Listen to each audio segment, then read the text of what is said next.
Hello बच्चों, कैसे हैं आप लोग। तो एक बार मैं फिर हाजिर हूँ देहरादून से हमारे सफ़र को आगे बढ़ाने के लिए। तो बच्चों, क्लास स्टार्ट होने से पहले मस्त होके बैठना, चौड़े होके बैठना, स्ट्रेस फ्री होके बैठना, क्योंकि एक बार फिर तुम्हारे भाई का रिकॉर्डेड लेक्चर है। और इतिहास गवाह है, जब भी रिकॉर्डेड लेक्चर लिया है वो हमेशा ख़तरनाक ही लिया है। आज का लेक्चर बहुत ख़तरनाक होने वाला है। बहुत अच्छे से ध्यान से समझना। मॉलिक्यूलर बेसिस ऑफ इनहेरिटेंस को हल्के में मत लेना। सब तुम्हारे सामने लिखूंगा, बहुत अच्छे से फोकस करना। और कमेंट करके जरूर बताइएगा लेक्चर कैसा लगा। तो बच्चों, हमने डीएनए का स्ट्रक्चर पढ़ लिया था। अब इसके बाद जो नेक्स्ट टॉपिक है वो है packaging of DNA. And DNA is a genetic material. तो पहले पढ़ेंगे पैकेजिंग ऑफ डीएनए। ठीक, स्टार्ट करते हैं। पैकेजिंग ऑफ डीएनए हम सबसे पहले पढ़ेंगे यूकैरियोट के अंदर।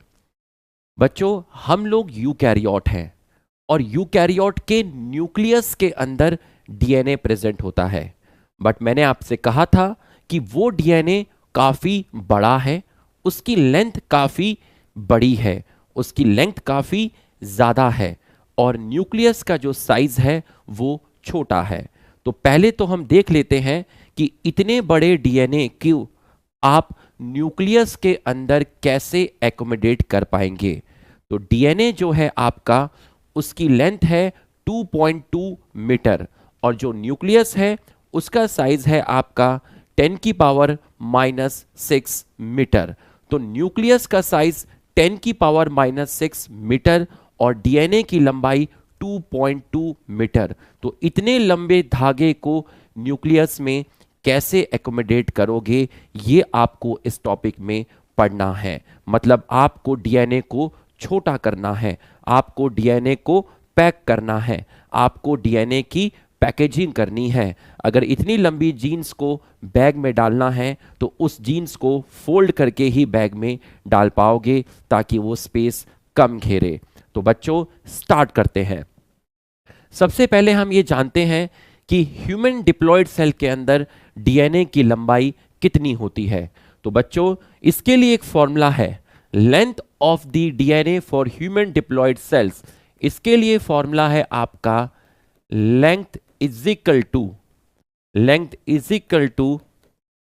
Number of base pair into distance between two base pair into distance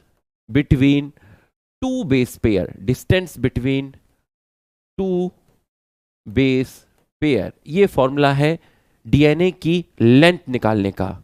बच्चों, नंबर ऑफ बेस पेयर मेरे पूरे डिप्लॉयड सेल के अंदर, अगर मैं बात करता हूं डीएनए में टोटल कितने बेस पेयर मिलते हैं, तो डीएनए में जो टोटल बेस पेयर होते हैं, ये डेटा है, आपको याद करना पड़ेगा, 6.6 इंटू 10⁹ बेस पेयर।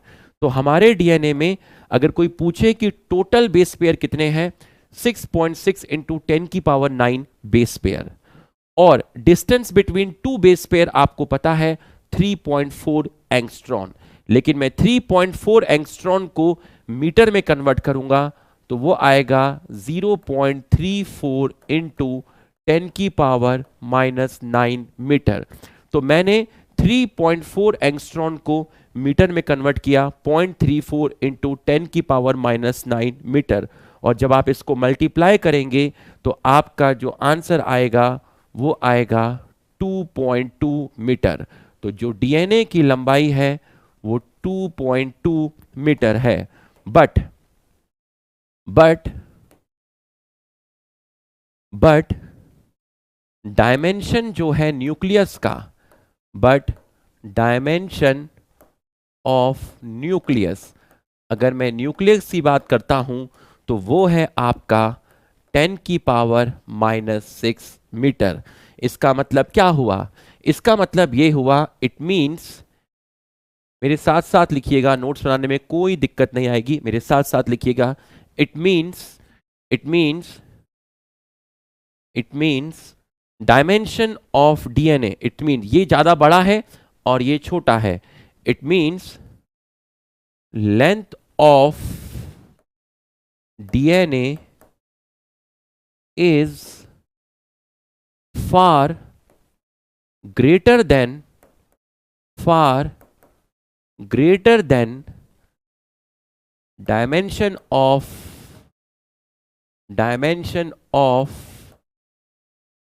न्यूक्लियस। किसके अंदर? In eukaryote in eukaryote in eukaryote. So we have to pack the DNA to accommodate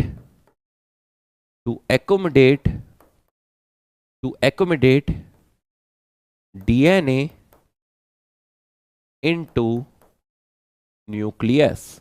तो हमें इतने बड़े डीएनए को न्यूक्लियस में एकोमोडेट करने के लिए डीएनए को पैक करना पड़ेगा। तो so we have packaging of DNA. तो अब हम डीएनए की पैकेजिंग पढ़ते हैं बेटा। आ जाओ, डीएनए की पैकेजिंग। अब आप देखिएगा, ध्यान से देखिएगा, ये जो मैं आपको दिखा रहा हूं, इसको मान लीजिए ये है आपका डबल स्टैंडर्ड डीएनए। ये है आपका डबल स्टैंडर्ड डीएनए, ठीक। अब ये मत कहना कि एक ही धागा बनाया है सर, ये तो सिंगल स्ट्रैंड है। इसके अंदर दो धागे लिपटे हुए हैं, तो दो धागे को मैं एक धागे से दिखा दिया, मतलब ये पूरा आपका डबल स्टैंडर्ड डीएनए है। ये आपका डीएनए है जिसकी लंबाई अभी अभी आपने पता की कि इस डीएनए की जो लंबाई है वो है 2.2 मीटर। अब मुझे इस डीएनए की पैकेजिंग करनी है, इसको छोटा करना है। तो अब आप ध्यान से देखिएगा, इस डीएनए के साथ जो लोग आकर जुड़ते हैं उनका नाम है हिस्टोन प्रोटीन। तो ये देखिएगा ध्यान से, ये इसको थोड़ा सा मैं बड़ा दिखा देता हूं गोले। ये हम यहां से गोले उठा लेते हैं, ठीक। ये हमने यहां से आपका थोड़ा और इसको, ये हमने यहां से ले लिया है। अब हम इसको कॉपी कर देते हैं।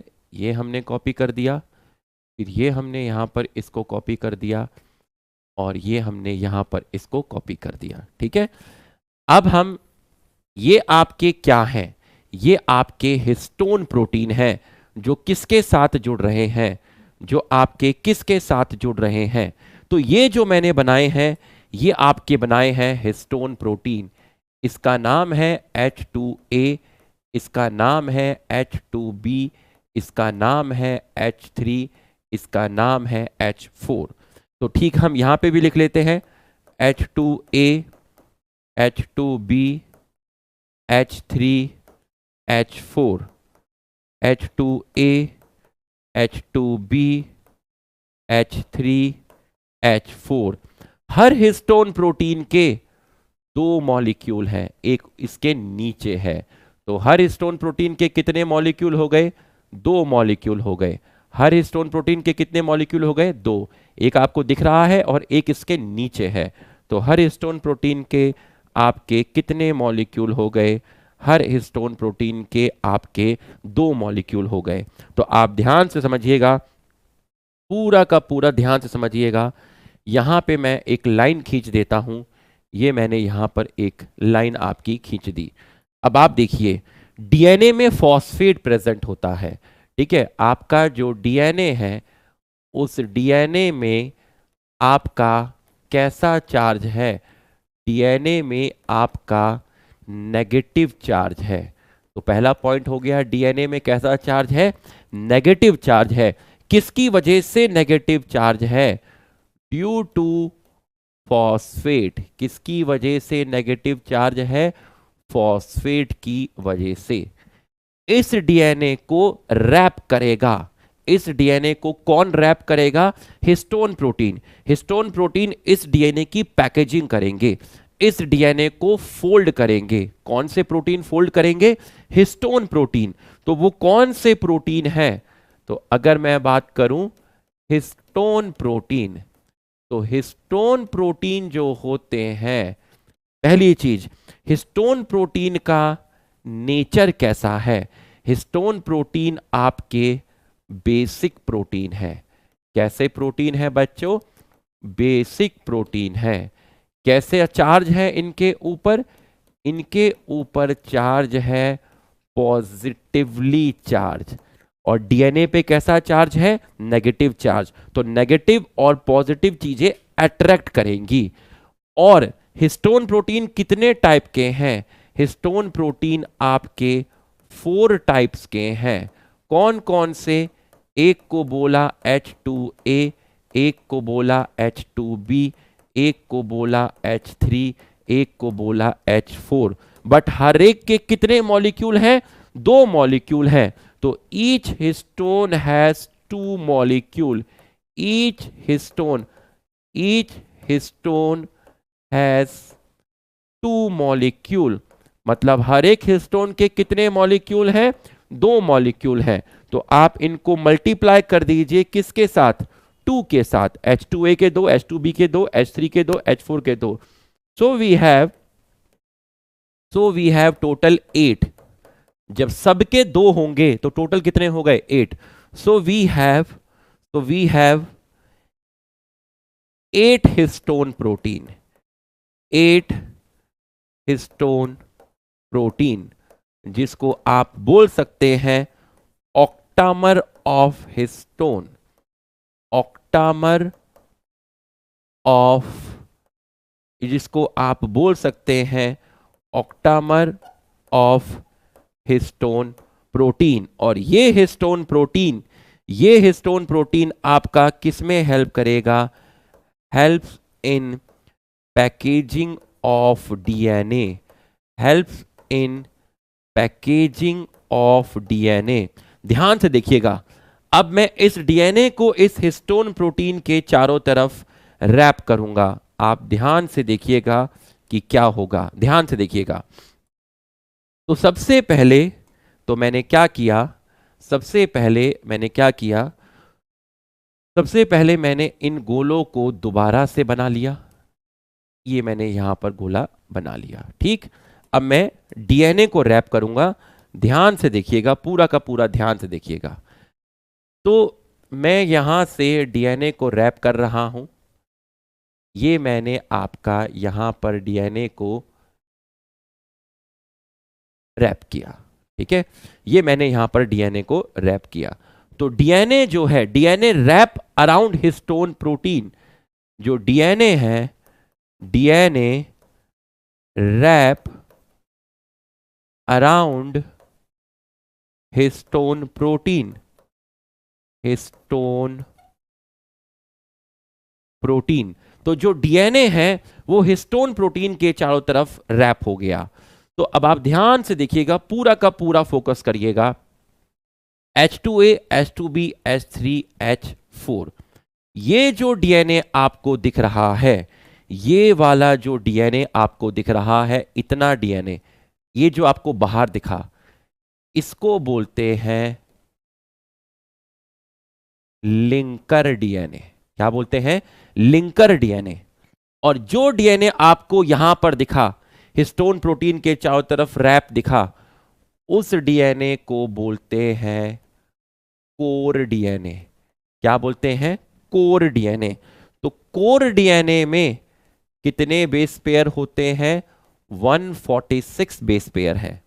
और इस लिंकर डीएनए में तकरीबन 54 बेस पेयर है। और इनको टोटल करोगे तो आपका आएगा 200 बेस पेयर।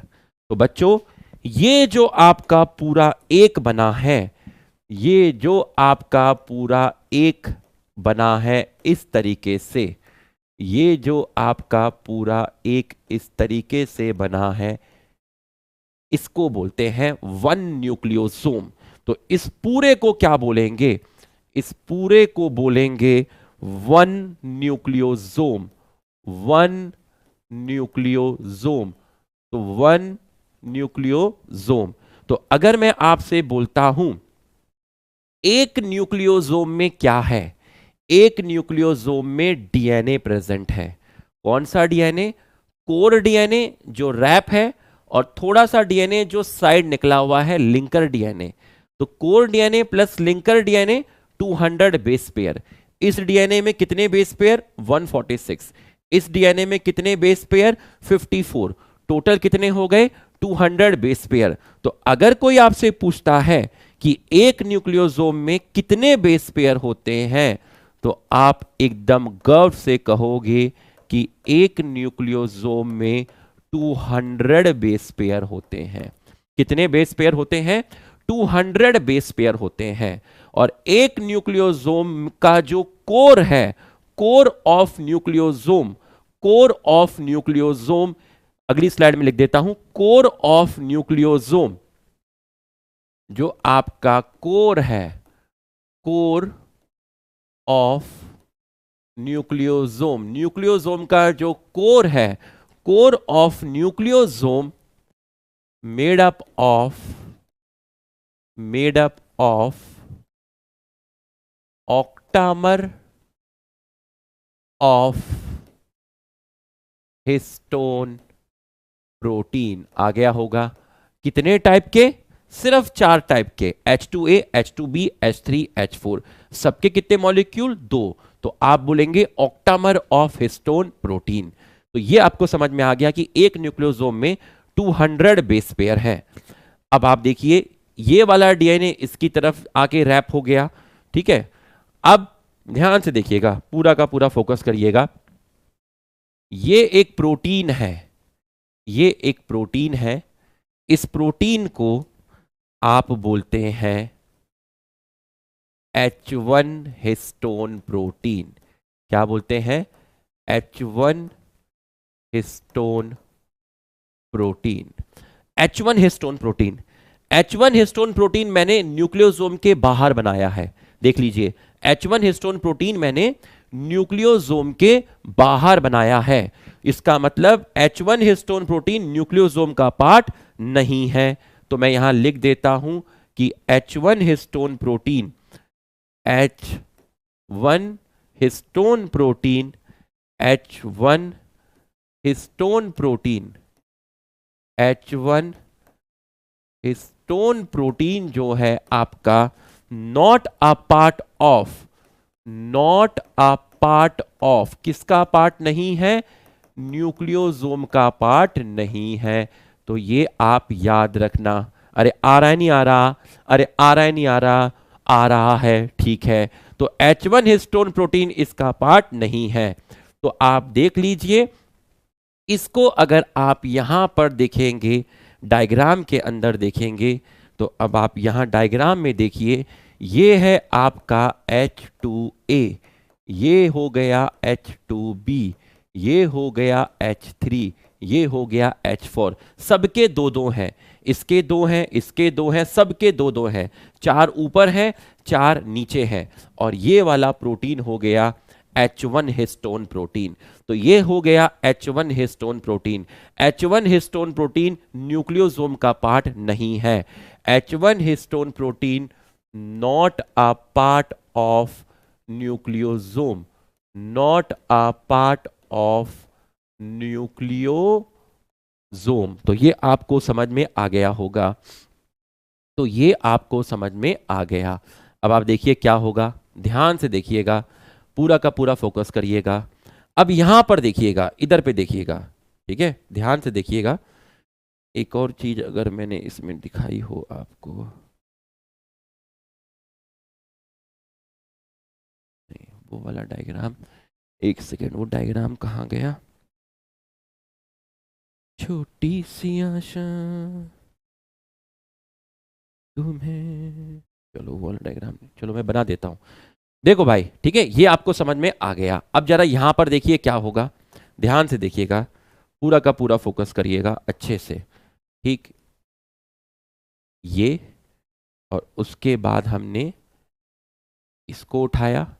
देखिए क्या होगा यहां पे, ध्यान से देखिएगा, अच्छे से देखिएगा।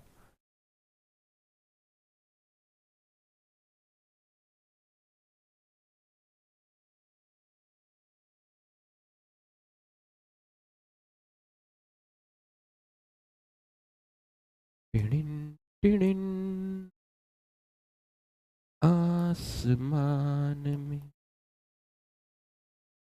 लाखों तारे, देखिए, ध्यान से देखिएगा, ये आपका क्या हो गया, ये जो है आपका यहां से यहां तक, देखिएगा ध्यान से देखिएगा,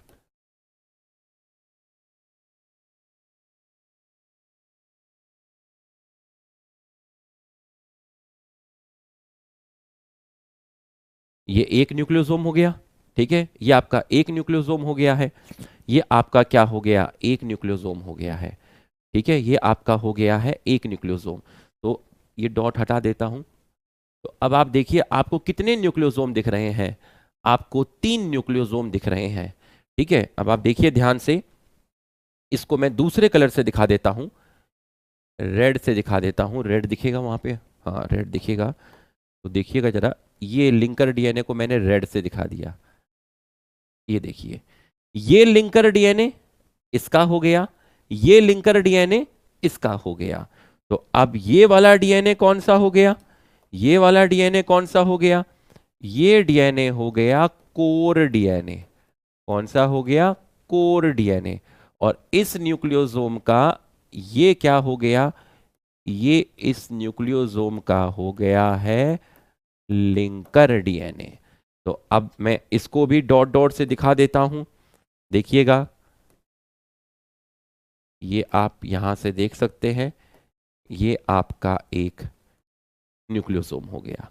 तो ये एक न्यूक्लियोसोम, उस न्यूक्लियोसोम में कोर डीएनए, लिंकर डीएनए, इस न्यूक्लियोसोम में ये कोर डीएनए, ये लिंकर डीएनए। देखिए कोर डीएनए, लिंकर डीएनए इस न्यूक्लियोसोम का, लिंकर डीएनए, कोर डीएनए इस न्यूक्लियोसोम का, लिंकर डीएनए, कोर डीएनए इस न्यूक्लियोसोम का। तो अब आप देख सकते हैं पूरा अच्छे से ये आपको समझ में आ गया।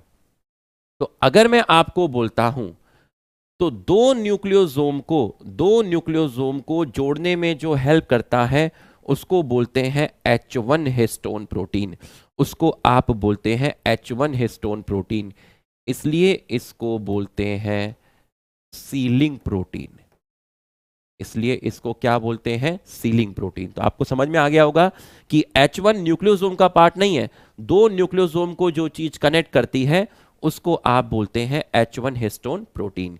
ये आपका लिंकर डीएनए, इस न्यूक्लियोसोम का ये आपका लिंकर डीएनए। तो आप देख लीजिए, ये आपको समझ में आ गया होगा। कितने न्यूक्लियोसोम आपको दिख गए, 3 न्यूक्लियोसोम दिख गए। तो इस तरीके से डीएनए जो होगा वो पैक हो जाएगा, तो डीएनए थोड़ा छोटा आपको दिखेगा। अगर मैं आपको यहां पर दिखाऊं डायग्राम के अंदर, तो आप देखिएगा जरा ध्यान से, यहां पर देखिएगा, आपका पहले दिखाया है डीएनए, देखो कितना बड़ा डीएनए दिखाया है, उसके बाद आपका डीएनए क्या हो गया, पैक हो गया। तो ये जो चीज आपको दिख रही है, ये आपको दिखा, ये आपको दिखा, आपको बहुत सारे क्या दिख रहे हैं, आपको बहुत सारे क्या दिख रहे हैं, आपको बहुत सारे दिख रहे हैं न्यूक्लियोसोम। न्यूक्लियोसोम, तो यहां न्यूक्लियोसोम के लिए एक वर्ड यूज किया जिसको इन्होंने बोला बीड। तो आपको बहुत सारे बीड दिख रहे हैं, देखिए 1 2 3 4, बहुत सारे बीड दिख रहे हैं। तो अगर आपको बहुत सारे बीड दिख रहे हैं, अगर आपको बहुत सारे बीड दिख रहे हैं, मतलब आपको बहुत सारे बीड दिख रहे हैं, तो आप ऐसे समझ लीजिए कि ये आपका एक न्यूक्लियोसोम, ये दूसरा न्यूक्लियोसोम, ये तीसरा न्यूक्लियोसोम, ये चौथा न्यूक्लियोसोम, और आपका यहां पर क्या है, आपका यहां पर क्या है, आपका यहां पर है डीएनए रैप है। ये आपका डीएनए रैप हुआ, ये डीएनए रैप हुआ, ये डीएनए रैप हुआ, ये डीएनए रैप हुआ। तो बच्चों ऐसा लग रहा है, इस पूरे के लिए मैं एक वर्ड यूज कर सकता हूं, beads on string, beads on string, beads on string. क्योंकि ये आपका क्या है, 1 बीड, ये दूसरा बीड, ये आपका तीसरा बीड, ये चौथा बीड्स, तो इनको आप बोल रहे हैं आप बीड्स। तो ये जो चीज आपको दिखी, इसको मैंने बोल दिया बीड्स ऑन स्ट्रिंग, इसको मैंने बोल दिया बीड्स ऑन स्ट्रिंग। तो जब बहुत सारे न्यूक्लियोसोम्स होते हैं तो उन न्यूक्लियोसोम के सराउंडिंग में डीएनए रैप होता है, तो ऐसे स्टाइल को बोलते हैं बीड्स ऑन स्ट्रिंग। तो न्यूक्लियोसोम किसके इक्विवेलेंट हुआ? न्यूक्लियोसोम बीड्स के इक्विवेलेंट हुआ। तो आप देखिए ये आपको समझ में आ गया। तो अगर ये आपको समझ में आ गया है और मैं आपसे पूछूं कि अगर मैं आपसे पूछूं कि नंबर ऑफ न्यूक्लियोसोम कितने होंगे, number of nucleosome, number of nucleosome, और न्यूक्लियोसोम को आपने क्या बोला? बीड बोला। तो number of nucleosome in, number of nucleosome in human diploid cell कितने होंगे?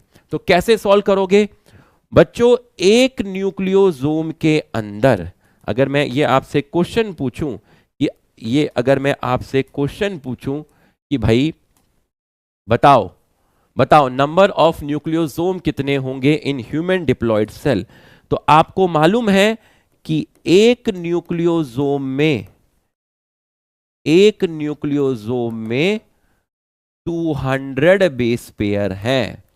तो आप मुझे बताइए 6.6 इंटू 10 की पावर 9 बेस पेयर ये क्या है? ये हमारी डीएनए की लंबाई है, लेंथ ऑफ डीएनए।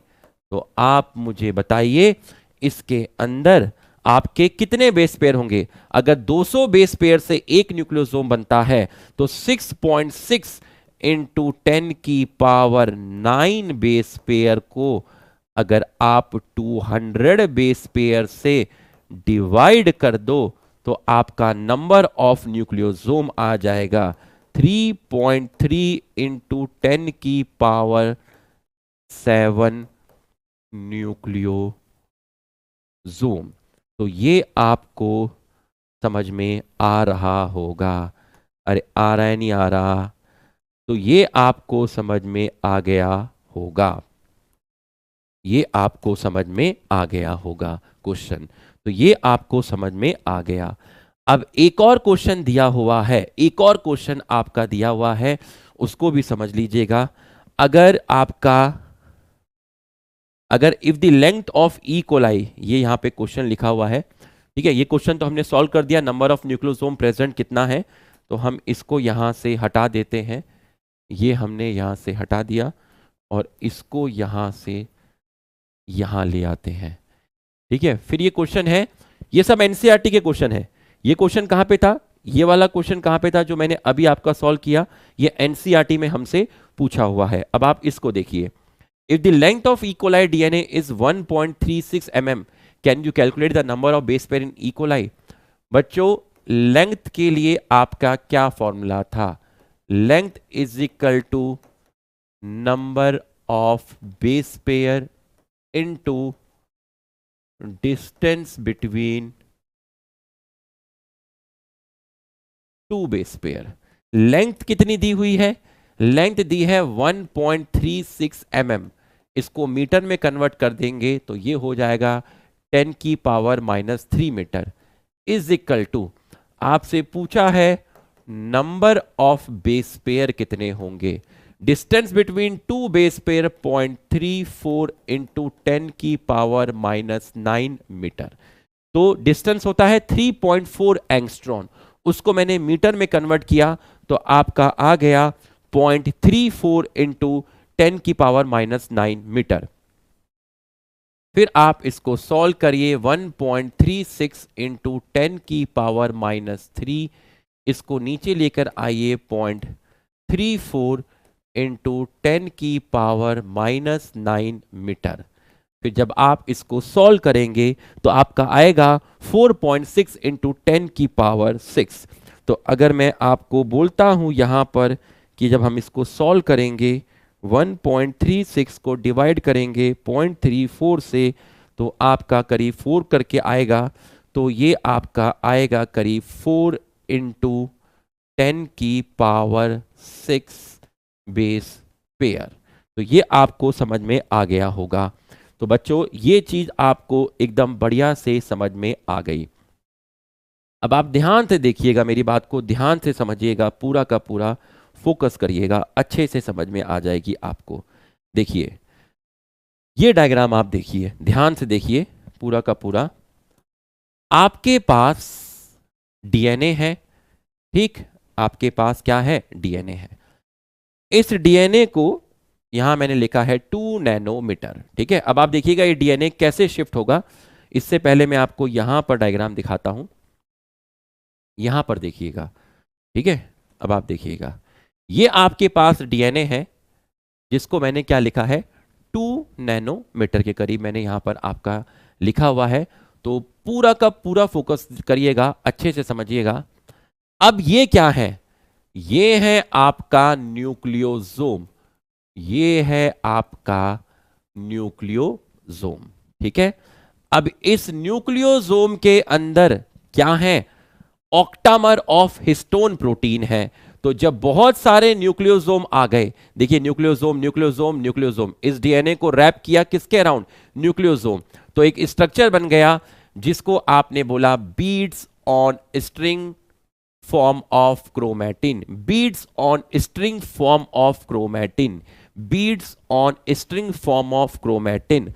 अब आप देखिए यहां पर न्यूक्लियोसोम के नंबर और ज्यादा हो गए, इसका मतलब क्रोमैटिन फाइबर और ज्यादा पैक्ड हो गया। तो जब ये क्रोमैटिन फाइबर और ज्यादा पैक हो गया तो डायमेंशन कितना हो गया, इस पूरे का कितना हो गया, 30 नैनोमीटर हो गया। इसके बाद इसके अंदर और कॉइलिंग हो गई और लूप्स बन गए, तो ये हो गया 300 नैनोमीटर। फिर इसके अंदर और ज्यादा कंडेंसेशन हुआ, और ज्यादा कॉलिंग हुई, जितनी ज्यादा कॉलिंग होगी चीज छोटी होती जाएगी। ये 2 नैनोमीटर है, ये 300 नैनोमीटर है। और ज्यादा कॉलिंग हुई, और ज्यादा कंडेंसेशन हुआ, तो इसका जो साइज हुआ वो हो गया 700 नैनोमीटर। इसमें और ज्यादा कॉलिंग हुई, और ज्यादा कॉलिंग हुई, तो आपका हो गया 1400 नैनोमीटर, आपका बन गया क्रोमोसोम। तो ये जो चीज आपको दिख रही है ये क्रोमोसोम की अनकंडेंस फॉर्म है, ये क्रोमोसोम की डीकंडेंस फॉर्म है। देखिए डीएनए हिस्टोन प्रोटीन जुड़े तो डीएनए को थोड़ी सी पैकेजिंग हो गई, डीएनए थोड़ा सा फोल्ड हो गया। बेडशीट है, आपकी मम्मी ने वहां पे बेडशीट पकड़ी हुई है कोना, आपने यहां बेडशीट पकड़ी हुई है, पानी निचोड़ना है इसका, आपने हल्का सा एक बार घुमाया ऐसे करके, ठीक है, थोड़ा सा घुमाया तो आप यहां आ गए, और घुमाया और घुमाया और घुमाया, आखिरी में जाके वो आपकी मम्मी का और यह हाथ पूरा ऐसे हो जाएगा, मतलब क्रोमोसोम। तो आप देखिए यहां से यहां तक नंबर ऑफ कॉइल्स बढ़ते जा रहे हैं। जब यहां कॉइल्स हुआ कितना हुआ, 11 नैनोमीटर, और कॉइलिंग हुआ 30 नैनोमीटर, और हुआ 300 नैनोमीटर, और हुआ 700 नैनोमीटर, और हुआ 1400 नैनोमीटर। तो यहां पर डीएनए की क्या हो रही है, पैकेजिंग हो रही है। तो आपका जो डीएनए है उस डीएनए की आप क्या करवा रहे हो, पैकेजिंग करवा रहे हो, उसमें नंबर ऑफ कॉइल्स को इंक्रीज कर रहे हो। क्या इंक्रीज कर रहे हो, नंबर ऑफ कॉइल्स। तो स्टार्टिंग में पैकेजिंग दो टाइप से होती है, लोअर लेवल ऑफ पैकेजिंग, और दूसरी होती है हायर लेवल ऑफ पैकेजिंग।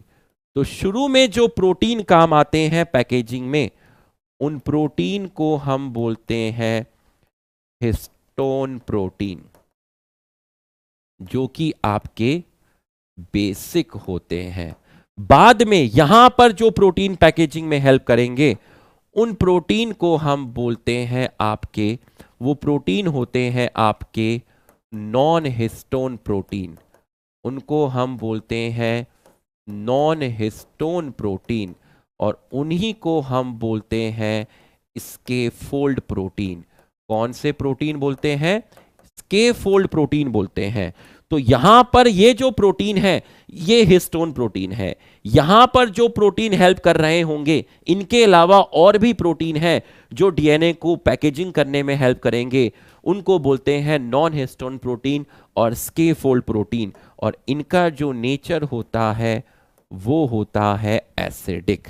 क्या होता है, एसिडिक। और हिस्टोन प्रोटीन में जो अमीनो एसिड सबसे ज्यादा मिलती है वो होती है आपकी अर्जिनिन एंड लाइसीन, ये इसको पॉजिटिवली चार्ज देते हैं। तो अर्जिनिन एंड लाइसीन जो है, और हिस्टोन प्रोटीन कैसा था, हिस्टोन प्रोटीन आपका पॉजिटिवली चार्ज प्रोटीन है। कैसा है, पॉजिटिवली चार्ज। तो हिस्टोन प्रोटीन में कौन सी अमीनो एसिड सबसे ज्यादा मिलेगी, अर्जिनिन एंड लाइसीन। तो आप इस डायग्राम को यहां पर भी देख सकते हैं, करीब 2 नैनोमीटर।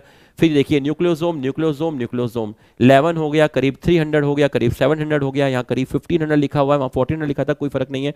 और ज्यादा कॉइल किया तो 1 सेंटीमीटर हो गया आपका। तो आप यहां पर देख सकते हैं, पूरा अच्छे से आपको समझ में आ गया होगा। तो पैकेजिंग करने में जो चीज हेल्प कर रही है, पैकेजिंग करने में जो चीज आपकी है, ये तो टेलीफोन हेडफोन लगा के यहाँ पे लिख दिया, उसको आपको मतलब नहीं है। तो यहाँ पर आप पैकेजिंग करते जा रहे हैं, ये 1500 नैनोमीटर तक आपका आ गया, ठीक है। तो ये आपको यहाँ पर भी आप देख सकते हैं, ये डीएनए था, ये न्यूक्लियोसोम हो गया, उसके बाद और ज़्यादा पैकेजिंग हो गई, और ज़्यादा पैकेजिंग हो गई, और आखिरी में क्या बन गया, आखिरी में आपका क्रोमोसोम बन गया। आखिरी में क्या बन गया, क्रोमोसोम बन गया। तो आपको पैकेजिंग अच्छी तरीके से समझ में आ गई होगी। तो आपको पैकेजिंग जो है वो आपको अच्छी तरीके से समझ में आ गई होगी। फिर यहाँ पर एक चीज और मैं आपको बताना चाहूँगा, एक चीज मैं और आपको यहाँ पे बताना चाहूँगा, वो है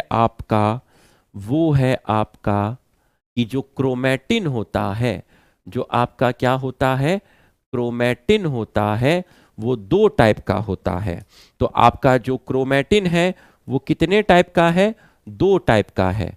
तो मैं यहाँ पर एक लाइन खींच देता हूँ, ठीक है, और यहाँ पर मैं आपका एक लाइन खींच देता हूँ। तो जो क्रोमैटिन है वो 2 टाइप का होता है। एक को आप बोलते हैं यूक्रोमैटिन, और दूसरे को आप बोलते हैं हेट्रोक्रोमैटिन। तो क्रोमैटिन के 2 टाइप्स हो गए। तो हम इसको थोड़ा सा नीचे कर लेते हैं, हम इसको थोड़ा सा यहाँ नीचे कर लेते हैं, और यहाँ पर लिख देते हैं types of chromatin, types of chromatin. तो आप देखिए, आपको पहले क्या पढ़ाया गया, आपको लेंथ ऑफ डीएनए बताई गई, फिर आपको ये किस तरीके से करता है ये बताया गया, उसके बाद आपको ये बताया गया, ठीक, और उसके बाद आपको ये कैलकुलेट करना सिखाया, और फिर आपको बताया कि क्रोमैटिन के 2 टाइप होते हैं। तो अब आप देखिए, जो क्रोमैटिन आपको लूजली दिख रहा है, देखिए ये वाला क्रोमैटिन, देखिए आप ये वाला क्रोमैटिन देखिए, यहां पर जो क्रोमैटिन आपको दिख रहा है ये देखिए लूजली है।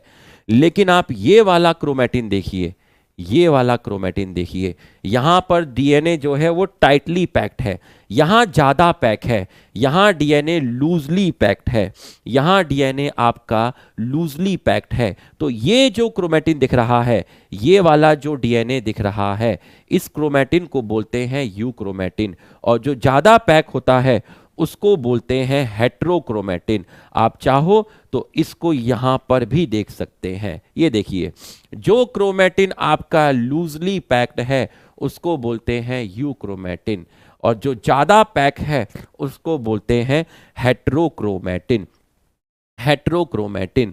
तो इसका मतलब स्टार्टिंग में जो है आपका यूक्रोमैटिन, और ज्यादा पैकेजिंग हो जाएगी, जहां पर डीएनए ज्यादा पैक हो जाएगा, जहां पर डीएनए ज्यादा पैक हो जाएगा, ज्यादा कंडेंस हो जाएगा, ज्यादा पैक हो जाएगा, उस जगह को बोलेंगे हेट्रोक्रोमैटिन। तो आप बताइए यहां पर डीएनए कैसा है, सर यहां पर डीएनए लूजली पैक्ड है। तो जहां पर आपका लूजली पैक डीएनए होगा उसको बोलेंगे यूक्रोमैटिन, और जहां पर आपका डीएनए कैसा होगा,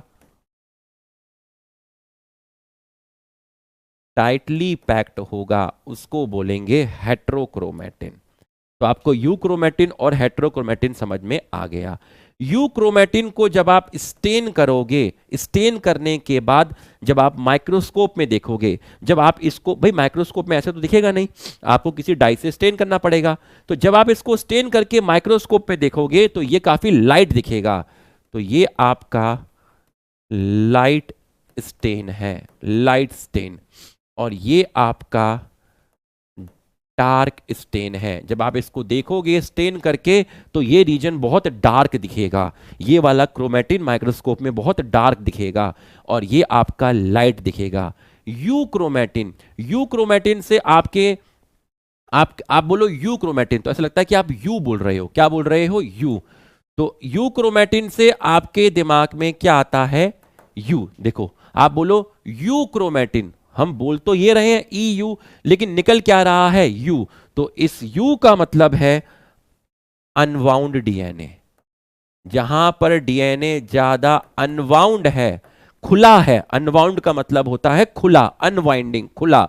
जहां पर डीएनए ज्यादा अनवाउंड है, जहां पर डीएनए ज्यादा अनवाउंड है उसको बोलते हैं यूक्रोमेटिन, और जहां पर डीएनए ज्यादा वाउंड है उसको बोलते हैं हेट्रोक्रोमेटिन।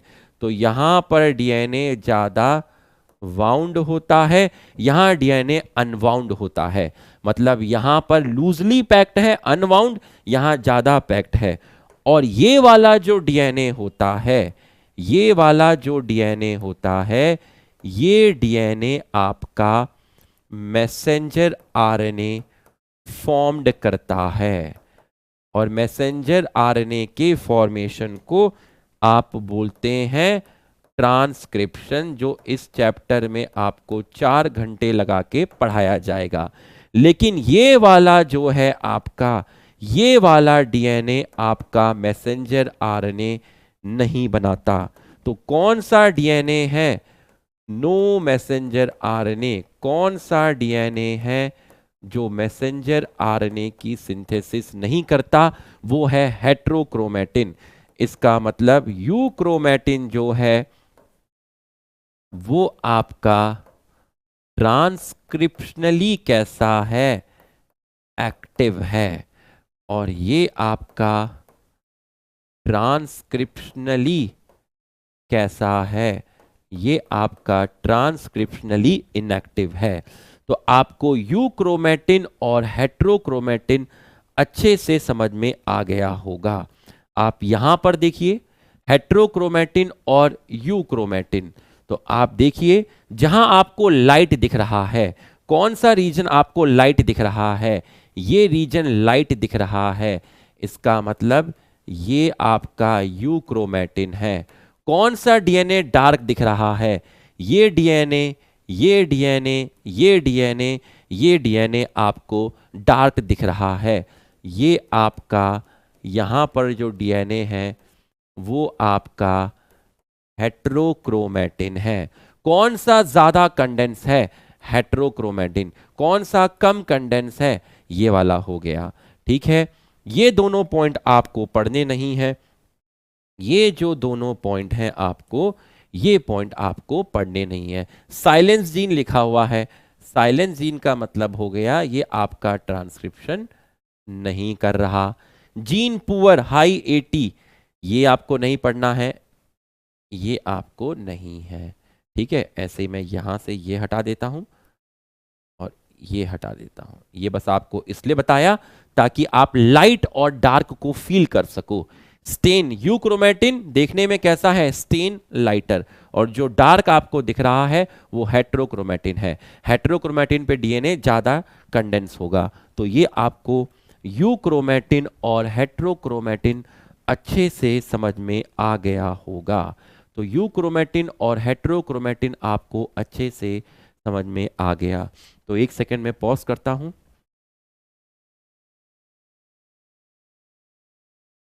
आओ बच्चों, तो हमने यूकैरियोट के अंदर डीएनए की पैकेजिंग कर ली। ठीक है, ये डायग्राम था। तो अब आपका जो नेक्स्ट पैराग्राफ दिया है एनसीईआरटी में, पूरा एनसीईआरटी रीड करना, एक एक लाइन समझ आएगी पैकेजिंग की। तो अब आपका जो है वो है पैकेजिंग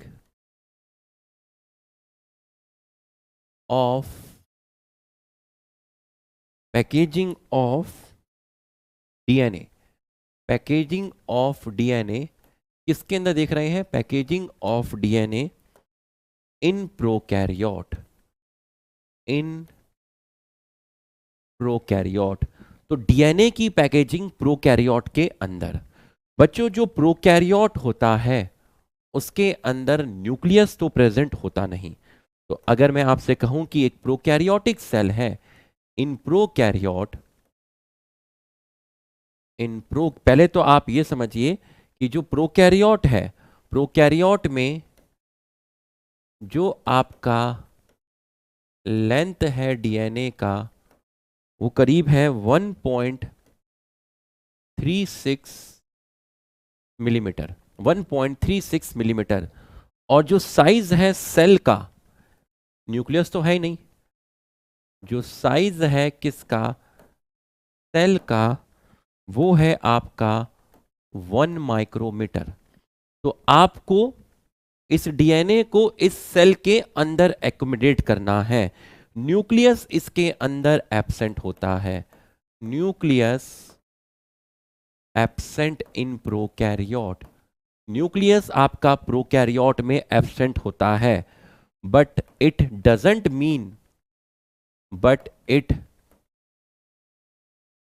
डजंट मीन इसका मतलब ये नहीं है, अगर बैक्टीरिया के सेल में न्यूक्लियस नहीं है तो इसका मतलब ये नहीं है कि बैक्टीरिया के अंदर डीएनए स्कैटर्ड है।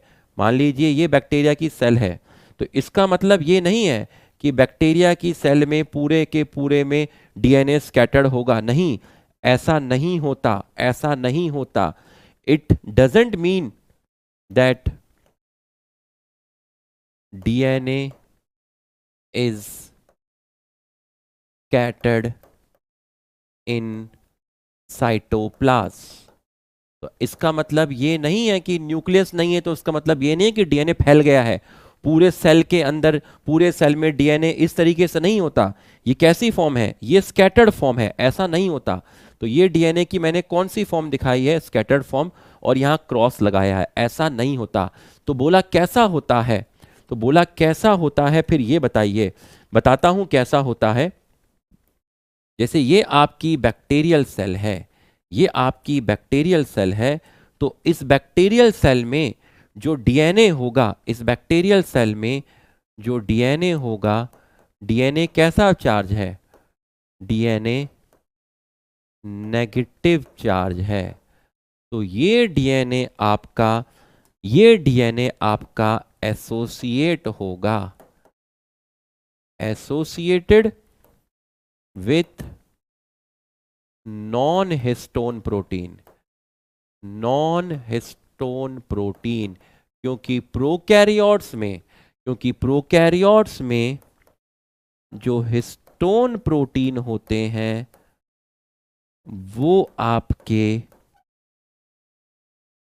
एब्सेंट होते हैं।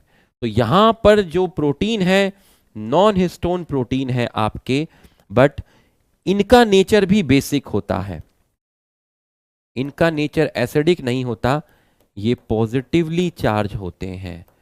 कैसे होते हैं, पॉजिटिवली चार्ज होते हैं। और इन हिस्टोन प्रोटीन को बोलते हैं प्रोटामाइंस, या आप इनको बोल सकते हैं पॉलीअमाइंस। क्या बोल सकते हैं आप, इनको बोल सकते हैं पॉलीअमाइंस। इन नॉन हिस्टोन प्रोटीन को आप बोलते हैं पॉलीअमाइंस। तो यहां पर जो डीएनए होगा, यहां पर जो डीएनए होगा वो डीएनए आपका फोल्डेड क्रोमोसोम, देखिए आप, सर्कुलर फॉर्म में आपका डीएनए होगा। कैसा होगा, सर्कुलर फॉर्म में आपका डीएनए होगा। तो यहां थोड़ा सा इसमें आरएनए भी मिलता है, थोड़ा सा आपका आरएनए भी मिलता है। तो अगर मैं आपको कहूं कि भैया यहां पर आपका इस तरीके से डीएनए डबल स्टैंडर्ड होगा और सर्कुलर फॉर्म के अंदर ये होगा, और इसके साथ आपके होते हैं एसोसिएट क्या, प्रोटीन्स। क्या होते हैं, प्रोटीन्स। जो पिंक कलर से दिखाए हैं वो आपके दिखाए हैं प्रोटीन। और डीएनए कैसा दिख रहा है, डीएनए हमें जो है सर्कुलर फॉर्म में दिख रहा है। कैसा दिख रहा है, सर्कुलर फॉर्म में। तो प्रोकैरियोट में ट्रू क्रोमोसोम वर्ड यूज नहीं करते क्योंकि यहां हिस्टोन प्रोटीन एब्सेंट होते हैं, इसलिए यहां वर्ड यूज करते हैं फॉल्स क्रोमोसोम। False chromosome. तो अगर मैं एक्चुअल में बात करूं कि जो ट्रू क्रोमोसोम है, टू क्रोमैटिन वर्ड प्रोकैरियोट में यूज नहीं करते, यहां फॉल्स क्रोमोसोम वर्ड यूज करते हैं। बैक्टीरिया के अंदर जो एक डबल स्टैंडर्ड सर्कुलर डीएनए होता है, that is equivalent to false chromosome. तो क्योंकि यहां पर हिस्टोन प्रोटीन एब्सेंट होता है। अब एक लाइन लिखी है एनसीईआरटी के अंदर, द डीएनए, और हाँ ये जो चीज है इसी के लिए वर्ड यूज किया गया है न्यूक्लियोइड।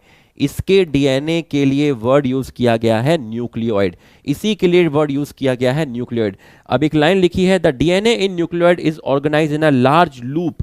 लार्ज लूप, तो जो डीएनए है आपका लूप्स की फॉर्म में होता है।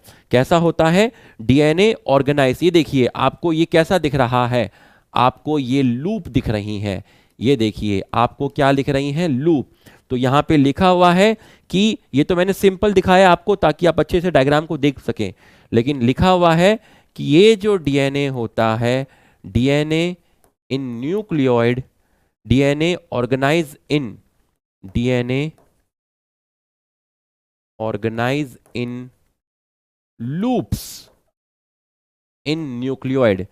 तो इसके डीएनए के लिए वर्ड यूज करते हैं न्यूक्लियोइड, और न्यूक्लियोइड में जो डीएनए होता है वो लूप्स की फॉर्म में होता है, इस तरीके से लूप्स की फॉर्म में होता है। तो ये आपका डीएनए है, ए आपका सर्कुलर अनफोल्डेड क्रोमोसोम, बी आपका फोल्डेड क्रोमोसोम, सी आपका सुपर फोल्डेड क्रोमोसोम। तो आपको ये लूप्स दिख गई होंगी।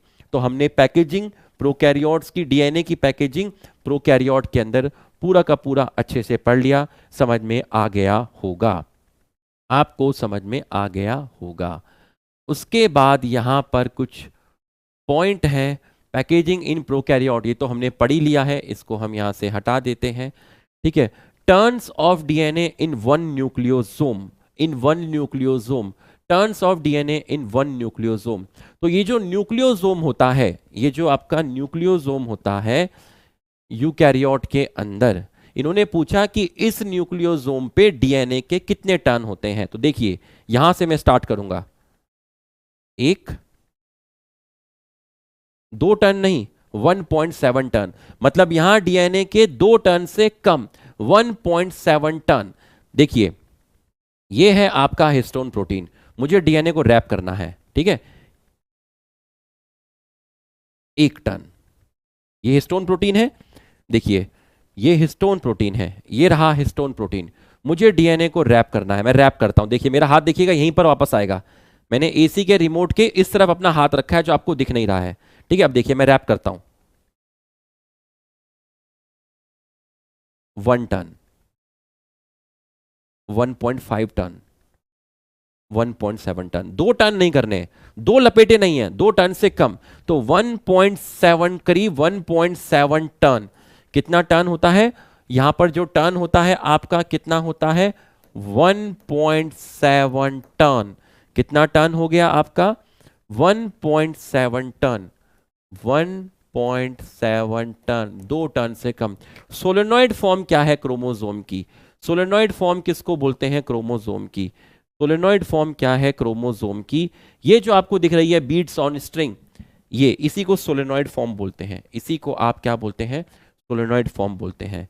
तो बच्चों हमने पैकेजिंग क्वालिटी के साथ पूरा का पूरा खत्म कर दिया।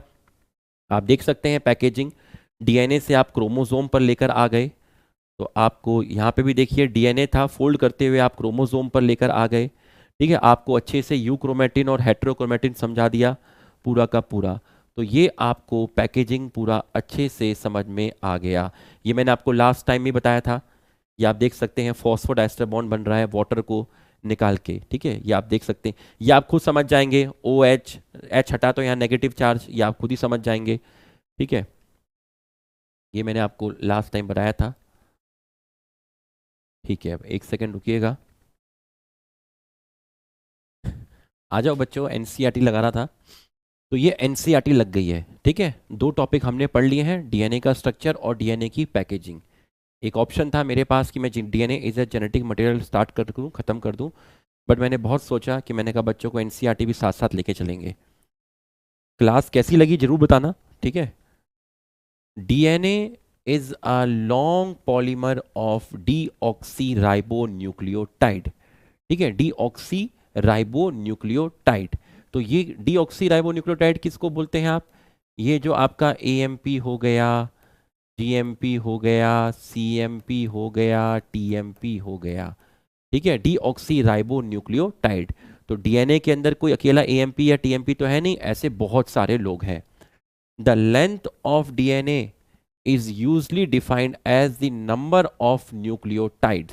नंबर ऑफ न्यूक्लियोटाइड, सिंपल अगर नंबर ऑफ न्यूक्लियोटाइड कब बोलेंगे?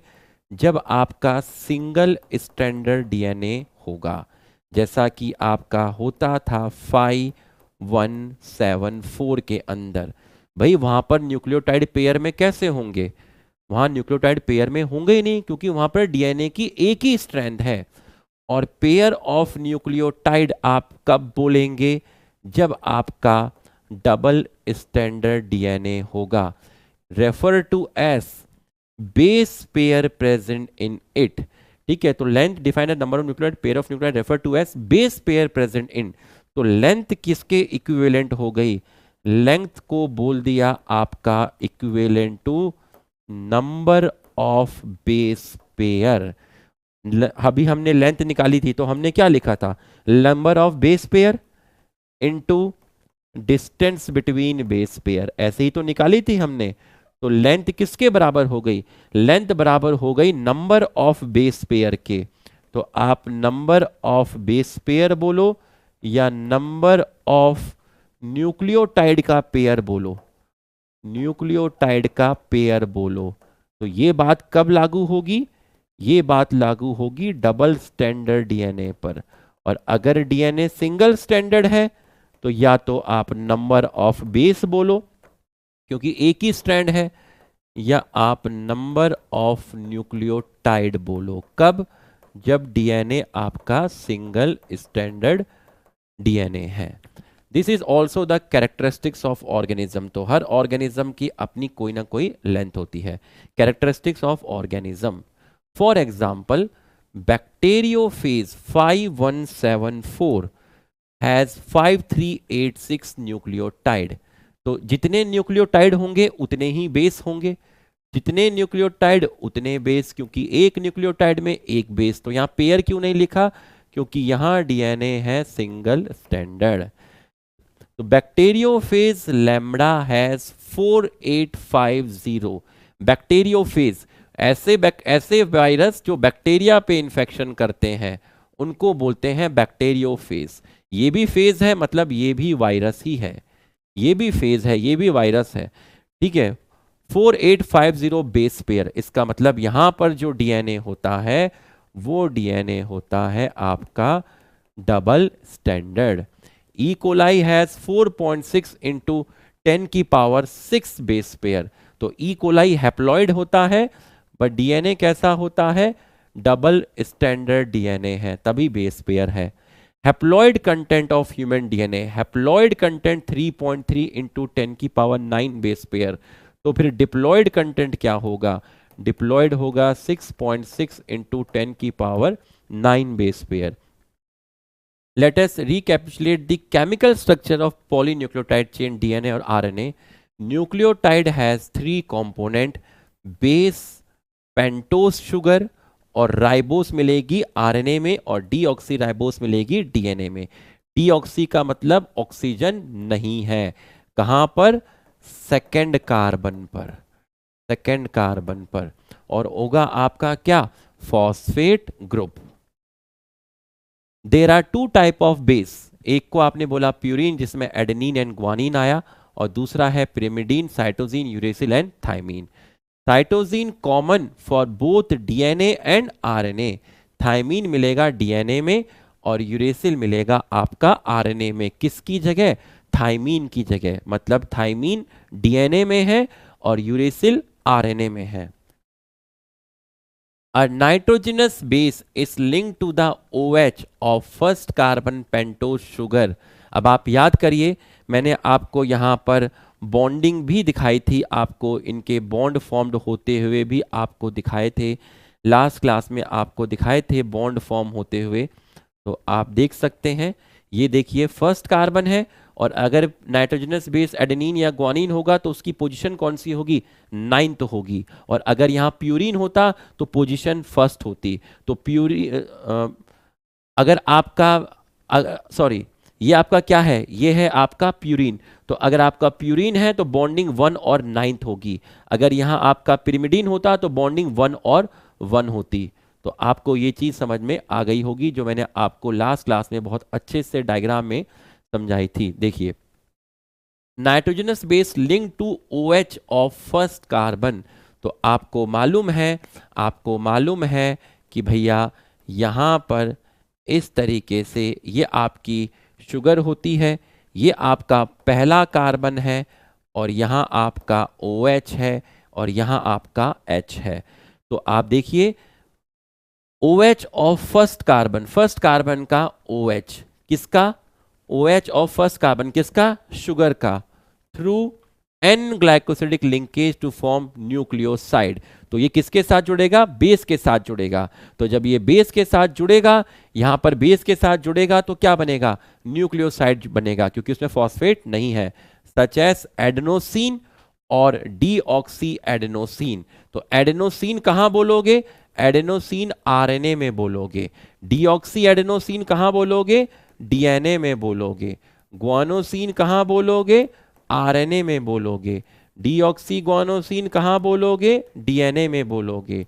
साइटेडीन कहां बोलोगे, आरएनए में बोलोगे। ये कहां बोलोगे आप, डीएनए में बोलोगे। यूरिडीन कहां बोलोगे, आरएनए में बोलोगे। डीऑक्सी कहां बोलोगे, डीएनए में बोलोगे। When a phosphate group is linked to OH of 5th carbon, अब आप याद करिए, अगर आपको याद आएगा तो आप याद करिए, 5th कार्बन पर फॉस्फेट था 1 2 3 4, और यहां पर आपका CH2OH था जिसमें साथ आपका क्या जुड़ा था, यहां आपका इस तरीके से जुड़ा था। तो अब आप देखिए, when a phosphate group is linked to OH of OH, क्योंकि यहां पर क्या था, 5th कार्बन पर क्या था, OH था। आप शुगर के डायग्राम में देख लीजिए, यहां पर OH होता है, CH2OH होता है, यहां पर CH2OH होता है। ये देख लीजिए 5th कार्बन पर CH2OH। तो ये फॉस्फेट के साथ जुड़ेगा तो फॉस्फोएस्टर लिंकेज बनेगा। ये फॉस्फेट के साथ जुड़ेगा तो आपका बनेगा phosphoester linkage of 5th carbon of nucleoside. Nucleoside क्यों बोला, क्योंकि न्यूक्लियोसाइड में आपका था बेस था और क्या था, शुगर था। क्या जुड़ गया, फॉस्फेट। लिंकेज कौन सी, फॉस्फोएस्टर लिंकेज। करस्पॉन्डिंग न्यूक्लियोटाइड क्या बन गया, अब न्यूक्लियोटाइड बन गया, और deoxy nucleotide depending upon the type of sugar present is form. तो डीऑक्सी न्यूक्लियोटाइड कहां वर्ड यूज कर दिया इन्होंने, डीएनए के लिए वर्ड यूज कर दिया। अगर डीऑक्सी है मतलब ऑक्सीजन नहीं है, depending upon the type of sugar. तो ये आपको आ गया होगा। अगर वहां पे डीऑक्सी राइबोज शुगर होगी तो आप वहां पर डीऑक्सी वर्ड यूज करेंगे, अगर राइबोज शुगर होगी तो आप डीऑक्सी वर्ड यूज नहीं करेंगे। 2 nucleotide are linked through 3 to 5 phosphodiester linkage to form dinucleotide. कल आपको बताया था, अच्छे से फॉस्फोडाइस्टर बॉन्ड बना के भी बताया था, कल आपको फॉस्फोडाइस्टर बॉन्ड बना के बताया था, स्टार्टिंग में भी मैं लेकर आया हूं वो। ये देखिए फॉस्फोडाइस्टर बॉन्ड, पानी निकाल के आपको बताया था, 2 न्यूक्लियोटाइड डाई न्यूक्लियोटाइड, इनके बीच में जो बॉन्ड बना उसको बोला फॉस्फोडाइस्टर बॉन्ड। तो आपको एनसीईआरटी की वो लाइन समझ में आ गई होगी।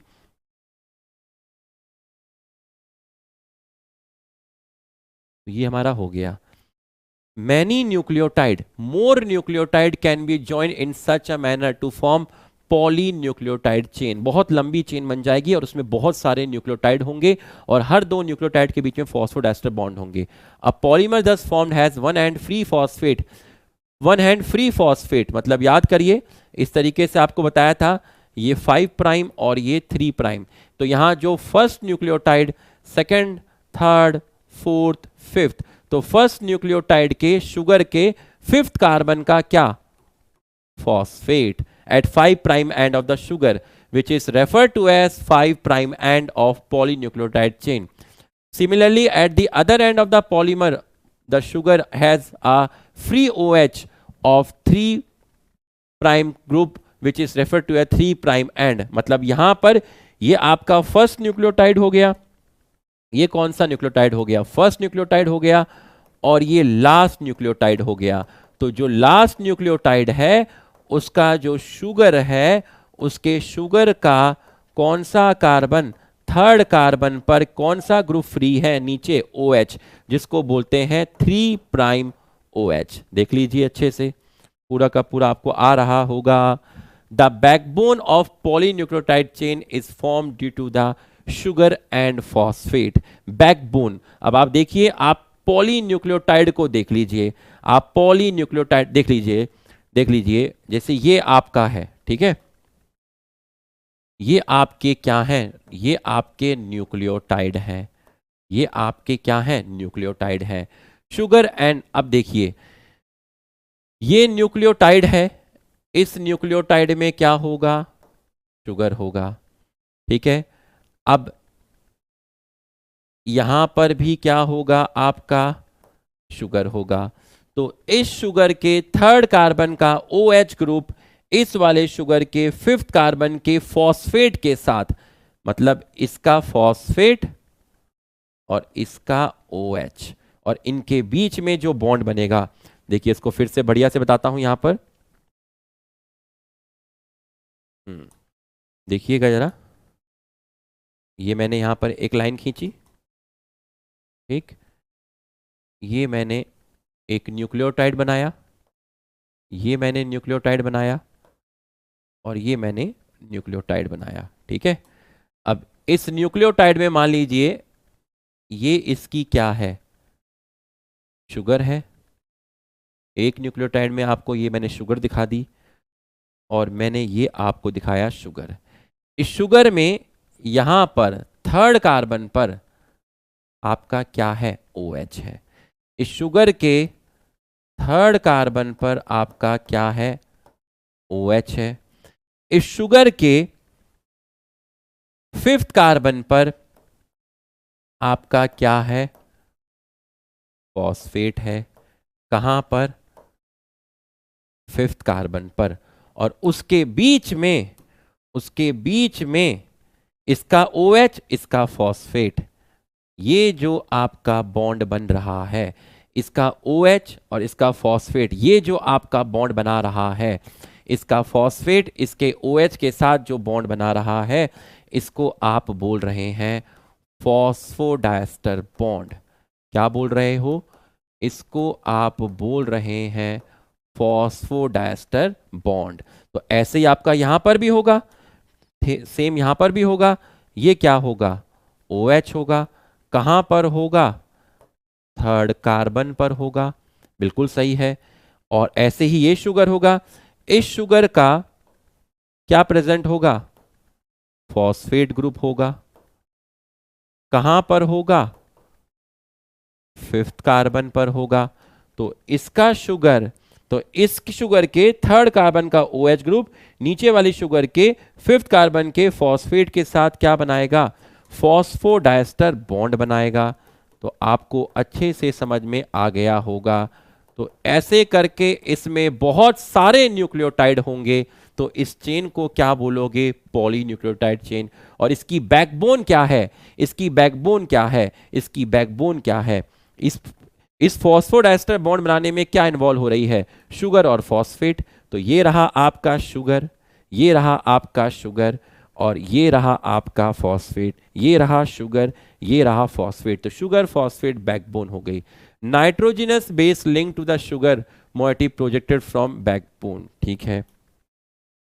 नाइट्रोजन बेस किसके साथ लिंक होती है, नाइट्रोजन बेस किसके साथ लिंक होती है, शुगर के साथ लिंक होती है।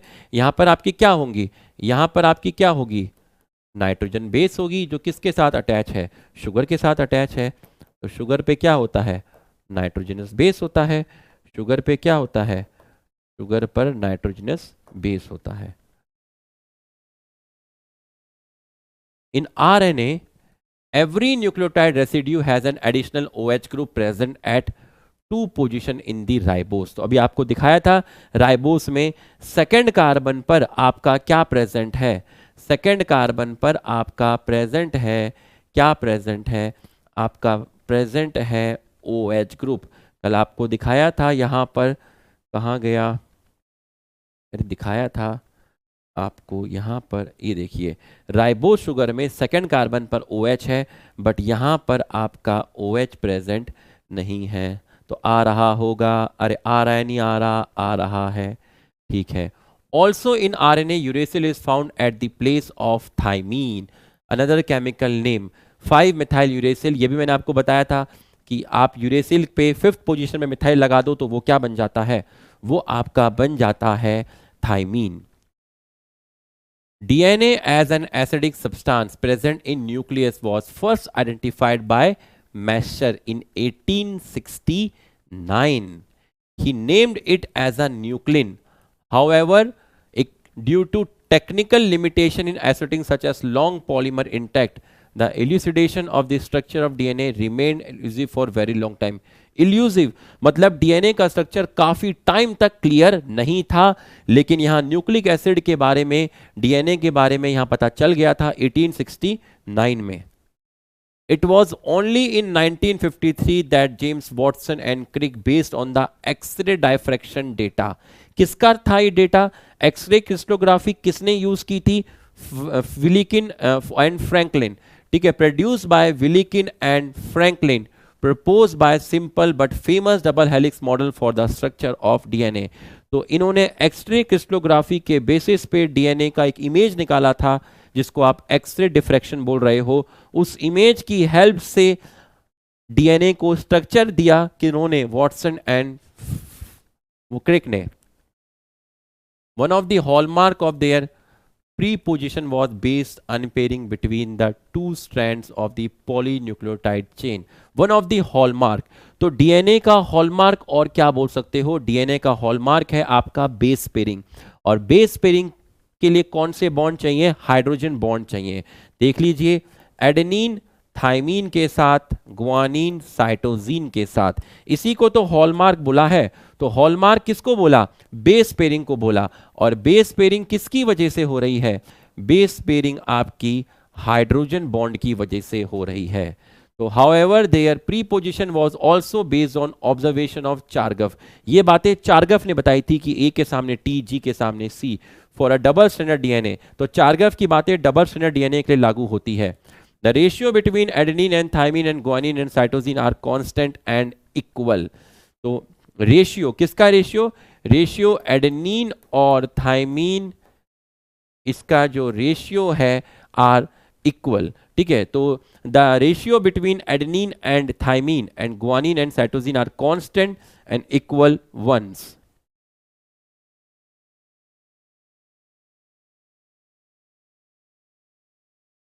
The base pairing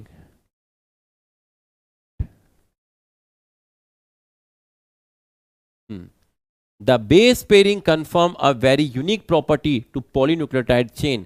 They are said to be complementary to each other, and therefore if the sequence of the base in one strand is known, then the sequence on another strand can be predicted.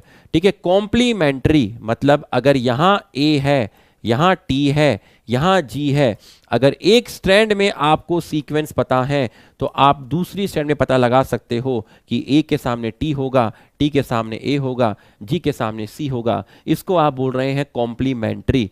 The sequence of the base in one strand is known, then the sequence in another strand can be predicted. Also if each strand from a DNA, let us call it as the parental DNA, act as a template for the synthesis of new strand, the two double stranded DNA, let us call them as a the two double stranded DNA, let us call them as a daughter DNA, thus produced would be identical to the parental DNA molecule. देखिए इसका मतलब क्या है? इसका मतलब ये है कि आपका ये एक स्ट्रैंड है, ये एक स्ट्रैंड है, ठीक है, ये आपका स्ट्रैंड है, इसको हम बोल रहे हैं पेरेंट डीएनए। क्या बोलते हैं? Parent DNA. अगर यहाँ ए है, यहाँ टी है, यहाँ जी है, तो ए के सामने टी, टी के सामने ए, जी के सामने सी।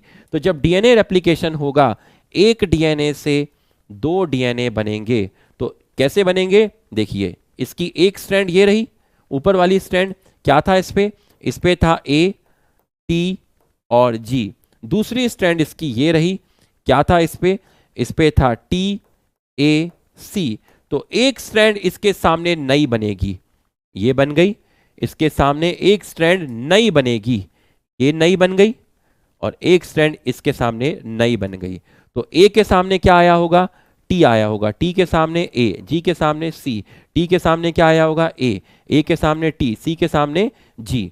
तो ये आपके एक डीएनए से दो डीएनए बन गए और इनके बीच में ये हाइड्रोजन बॉन्डिंग हो गई, इनके बीच में ये आपकी हो गई हाइड्रोजन बॉन्डिंग। कितने डीएनए बन गए, दो डीएनए बन गए। तो ये वाली स्ट्रैंड देखिए, ये वाली तो ओल्ड है, कहां से आई थी, पेरेंट डीएनए से आई थी। और ये जो नीचे वाली है ये न्यू स्ट्रैंड है, ये नई बनी है। ऊपर वाली ओल्ड स्ट्रैंड है, ऊपर वाली कौन सी है, ऊपर वाली ओल्ड स्ट्रैंड है, नीचे वाली आपकी न्यू स्ट्रैंड है।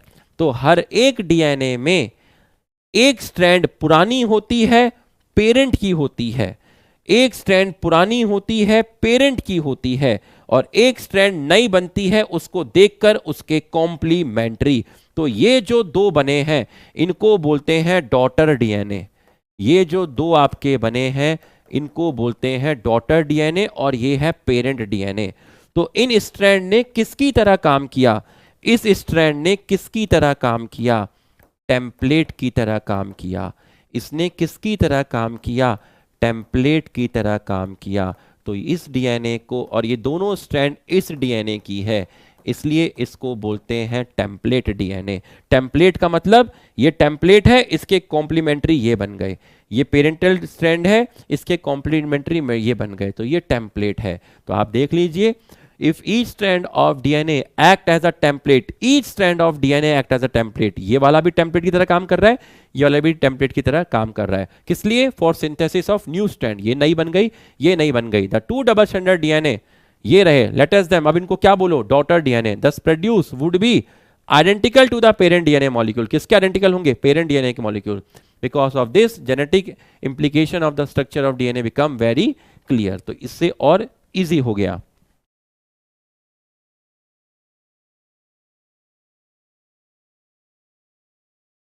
The salient features of double-stranded DNA molecule.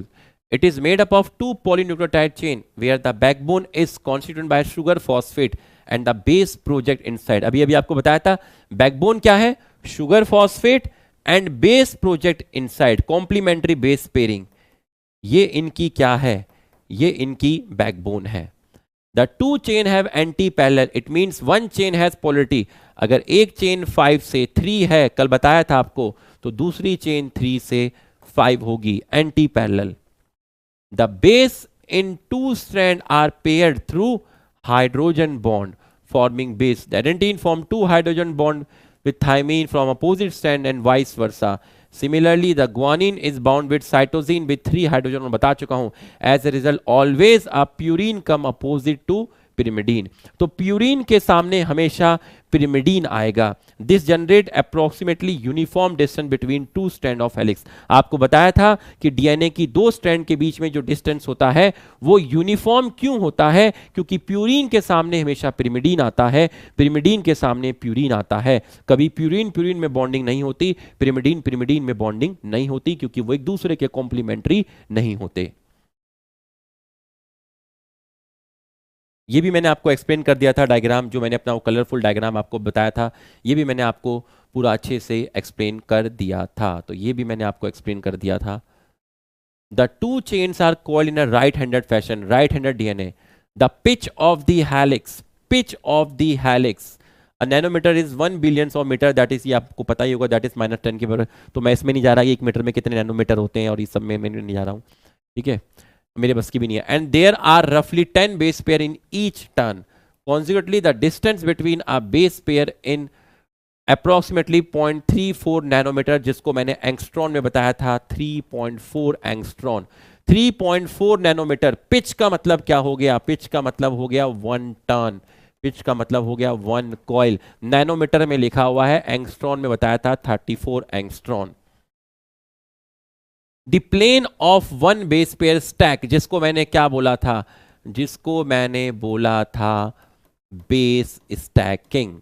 जैसे मैंने सीडी का एग्जांपल देके बताया था, घर में जो लोहे की सीडी होती है, बेस स्टैकिंग, वो भी स्टेबिलिटी प्रोवाइड करते हैं। The plane of one base pair stack of the other in double helix, this in addition to hydrogen bond, additional to hydrogen bond, additional to complementary base pairing, complementary base pairing, hydrogen bond के अलावा base stacking भी stability provide करता है किसको? DNA के structure को। ये देखिए, ये है बेस स्टैकिंग, ये है आपका, ये है बेस स्टैकिंग। अरे ये है base stacking. Compare the structure of purine and pyrimidine. Can you find out why the distance between two polynucleotide chain in DNA remain almost constant? Reason आपको बता दिया, क्योंकि प्यूरीन के साथ आपका pyrimidine आएगा और pyrimidine के साथ आपका प्यूरीन आएगा। प्यूरीन प्यूरीन में बॉन्डिंग नहीं होती, pyrimidine pyrimidine में बॉन्डिंग नहीं होती। तो ये कारण है आपका। तो आपको हमेशा ऊपर रिंग 3 ही मिलेंगी, 2 मिलेंगी आपको प्यूरीन की, 1 मिलेंगी आपको pyrimidine की, या आपको हमेशा 3 ही रिंग मिलेंगी। The proposition of double helix structure for DNA and its simplicity in explaining the genetic implicated between revolutionary. Very soon, Francis Crick proposed the central dogma in a molecular biology which state that the genetic information flow from DNA to RNA. एक second रुकिएगा, यहां गड़बड़ हुई है कुछ। क्या गड़बड़ हुई है?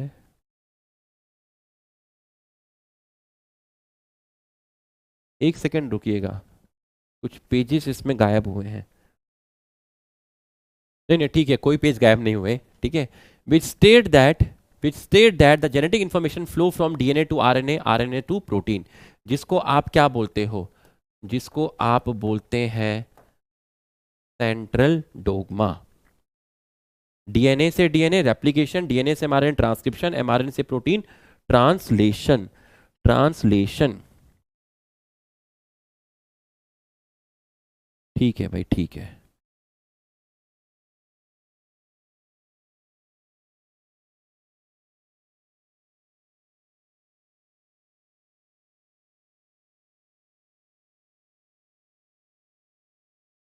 In some virus, the flow of information is in reverse direction, that is from RNA to DNA. Can you suggest a simple nature to this process? Yes. RNA से क्या बना था? RNA से बना था DNA। किसमें? HIV में, जिसको हम बोले थे रेट्रोवायरस, और इस प्रोसेस को बोले थे रिवर्स ट्रांसक्रिप्शन, रिवर्स ट्रांसक्रिप्शन। और आरएनए से क्या बन सकता है? प्रोटीन। तो इसको आप रिवर्स सेंट्रल डोगमा बोले थे। क्या बोले थे? Reverse central dogma. तो बच्चों, डीएनए के स्ट्रक्चर की एनसीईआरटी पूरी की पूरी कंप्लीट हो गई, जैसे कि आपको प्रॉमिस भी किया गया था कि साथ साथ लेके चलेंगे बेटा। अब पैकेजिंग ऑफ डीएनए इस फॉर्म में यहां लिखा नहीं है, जैसे ये लिखे ना पैकेजिंग ऑफ डीएनए। तो अब संडे को तो पीपीटी ऑपरेटर मिलेंगे नहीं, तो मैं क्या करता हूँ, पॉज करके वीडियो इनकी फोटो क्लिक कर लेता हूँ मोबाइल से और इसमें डाल देता हूँ, ठीक है।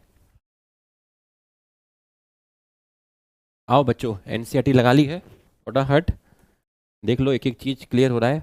बस विश्वास रखना, मजे से जैसे करा रहा हूँ बिल्कुल वैसे करते जाना, पैनिक मत करना, चैप्टर को कम मत समझना, ठीक है। धीरे धीरे लेके जा रहा हूँ, जैसे प्रिंसिपल ऑफ इनहेरिटेंस को लेके गया था, ठीक है। आराम आराम से, घबराना नहीं, हिम्मत रखना बस। उससे उससे डिफिकल्ट नहीं है, प्रिंसिपल ऑफ इनहेरिटेंस से डिफिकल्ट नहीं है ये। Taken the distance between two consecutive base pair as 0.34 nanometer, ठीक है। Distance between two base pair 0.34 nanometer, और उसको आप मीटर में करोगे तो कितना जाएगा? 0.34 इंटू 10⁻⁹ मीटर, और अगर एंगस्ट्रॉन में करोगे तो 3.4 angstrom. If the length of the DNA double helix in a typical mammalian cell is calculated simply by multiplying the total number of base pair 6.6 into 10⁹ base pair, इसको multiply किया किससे, 0.34 into 10⁹ metre से, तो आपकी जो length आएगी वो आएगी 2.2 मीटर, जो मैंने आपको कल के बताया था। A length that is far greater than the dimension of typical nucleus, nucleus का कितना है 0.10⁻⁻6 मीटर, और घुसाना है डीएनए 2.2 मीटर का, तो भैया ये लेंथ तो बहुत बड़ी है as compare to dimension of nucleus. How is such long polymer packed in cell, कैसे पैक करोगे, इसी के लिए तो पैकेजिंग है। If the length of E coli DNA is 1.36 mm, can you calculate the number of base pair in E coli, बिल्कुल निकाला है आपके सामने, आपके सामने यहां पर ये चीज निकाली है। आधे झमुरों को तो पता ही नहीं चला होगी कब निकाली, ऐसे ही होता है बेटा, निकल जाता है पता नहीं चलता। देख यहां पर देख,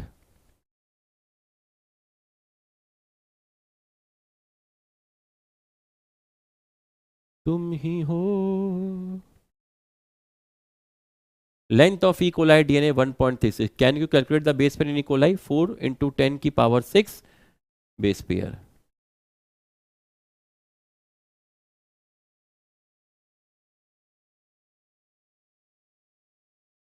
तो एक सेकेंड, हाँ ये आपको कहाँ थे हम,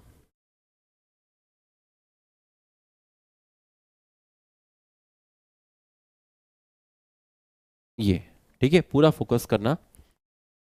ये हमने निकाल लिया था, 4 कितनी आई थी, 4 into 10⁶ base pair.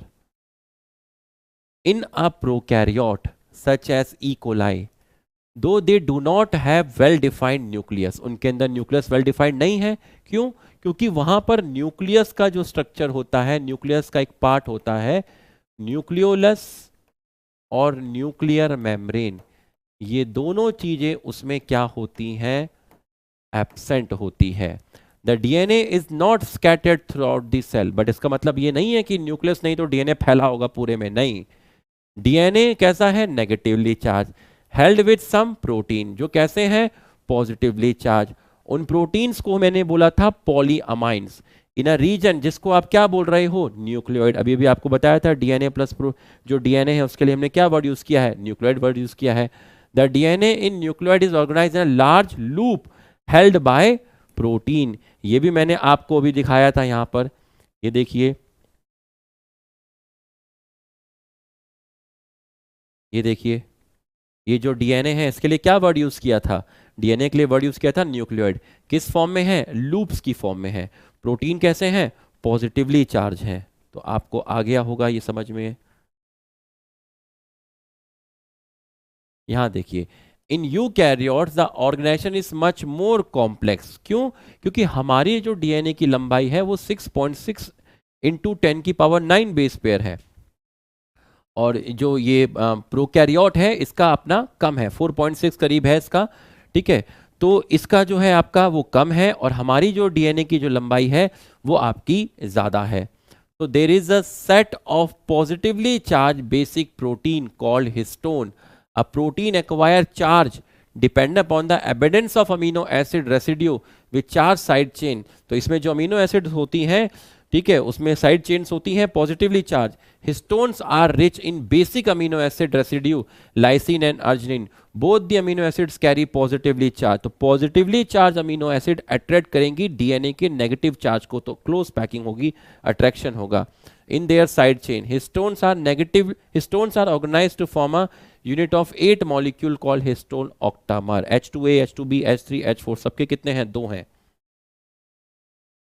The negatively charged DNA is wrapped around the positively charged histone octamer to form structure nucleosome.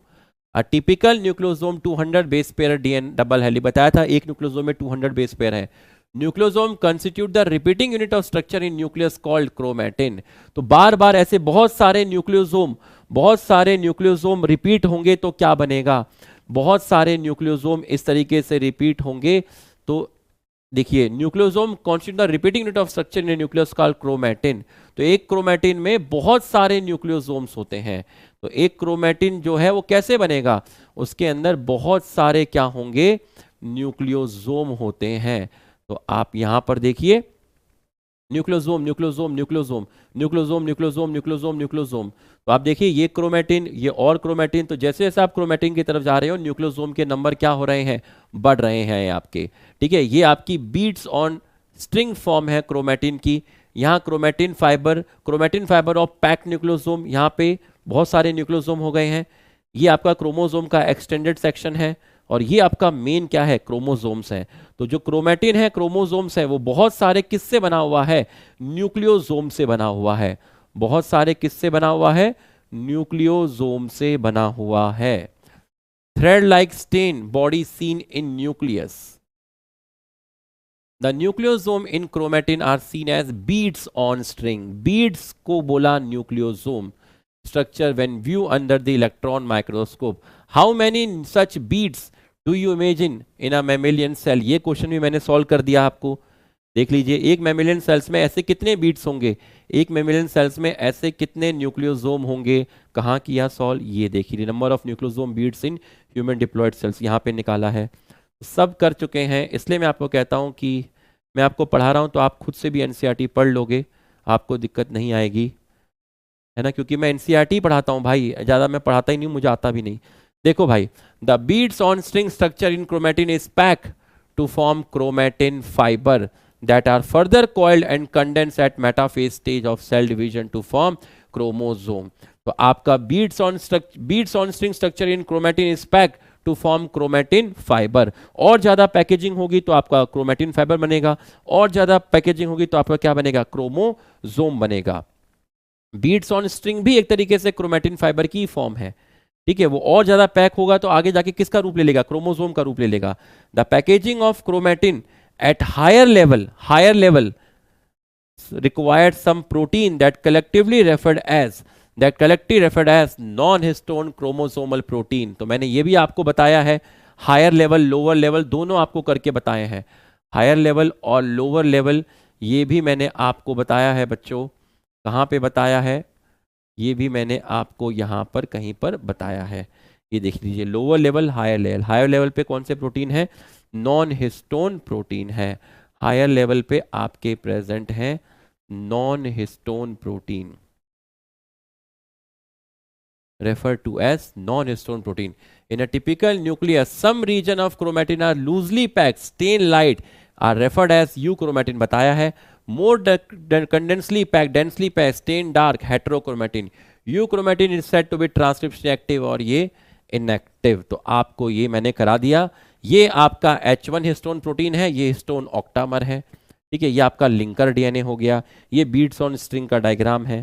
तो आप देख लीजिए, आपको क्वालिटी के साथ मैंने ये चीज़ आपको बता दी, क्वालिटी के साथ मैंने आपको ये चीज़ पूरा का पूरा समझा दिया है।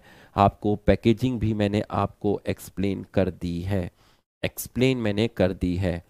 ठीक है, तो एक चीज़ मैं आपको यहाँ पे बताना चाहूँगा, एक चीज़ जो मैं आपको एडिशनल यहाँ पे थोड़ा सा बताना चाहूँगा, वो क्या है उसको देखिएगा। जैसे बच्चों ये एक चेन है, ठीक है, ये एक दूसरी चेन है। ठीक, इसके अंदर आपके ये है आपके न्यूक्लियोटाइड। क्या है, न्यूक्लियोटाइड। मान लीजिए यहां पर है आपका AMP, तो इसके सामने क्या आएगा, TMP। यहां है आपका TMP, तो यहां पे क्या आएगा, यहां पर आएगा AMP। यहां है GMP, यहां आएगा CMP। यहां है CMP, यहां है GMP। तो बच्चों ये जो बॉन्ड आपको दिख रहा है, इस बॉन्ड को आप बोलते थे फॉस्फोडाइस्टर बॉन्ड। इस टिक का मतलब क्या था, इसका मतलब था फॉस्फोडाइस्टर बॉन्ड। तो मैं आपको ये बताने की कोशिश कर रहा हूं, जैसे ये TMP है, ठीक है, मैं TMP आपका बना के दिखाता हूं। ये क्या है, शुगर है। यहां पर क्या होगा, थायमीन होगा। ठीक है, ये आपका कार्बन नंबर 1 2 3, ये आपका HOH होगा।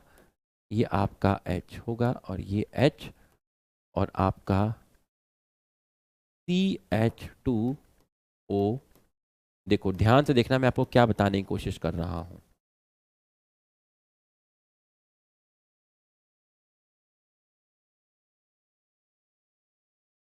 ये सर ये टीएमपी नहीं है, क्यों सर? यहां तो 3 फॉस्फेट हो गए।